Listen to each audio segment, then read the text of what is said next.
Leadership for my students, I had two examples this week that I think are relevant. One is a student in the lab. This is the last week of the lab, and so I'm doing exit interviews. And I asked the student to reflect on the summer, and she said, I really liked how you didn't tell us what to do. That you could have just said, do this, and we would have gotten it done. But what you did was you asked, so this is her talking, she said, you asked us what we thought should happen next and what we should do. And so at the beginning of the summer, as another student put it, they were so terrified of what are we supposed to do. But the goal is for them to get past that, and the only way to do that is to do that little bit of struggling. And so I like to set up my research lab as well as my teaching labs as you can figure this out. It's not going to be easy, it's not going to be comfortable, but you can do it. And the only way any of us learn and grow is through some flops.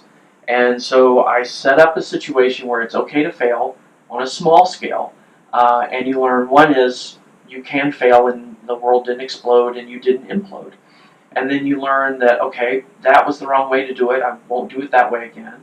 And then sometimes you realize that, oh, if I just asked for help, I could have avoided that. Or if I share the burden, then the time is half and I don't have to do everything myself. So there's a lot of ways that students learn, and oftentimes that's not seen as leadership. And I think those are all the components. You can't be a leader until you know what it's like to follow, till you know what it's like to fail, till you know what it's like to put trust in someone else. All those components come together. And so over the course of the summer, as this woman said, she said, and now I feel like I'm a scientist. Now I can come up with experiments and I can analyze the data. In fact, what she said was, I used to think that whatever you said had to be true. And now when you say something, I think about it, is that what the data say? Is that really supported, or is there some other interpretation? So to me, that's incredible success for a student to go from complete dependence to complete independence and more like a peer. That's leadership in academia. That's leadership in science. And all of that translates into life, no matter what career goals they have. And even if they don't follow their current career goals, they're always going to be a position where they should think twice about what the supervisor says. Is that consistent? Is that, doesn't the mission say something else? And to raise it in a respectful way, but don't sit silent.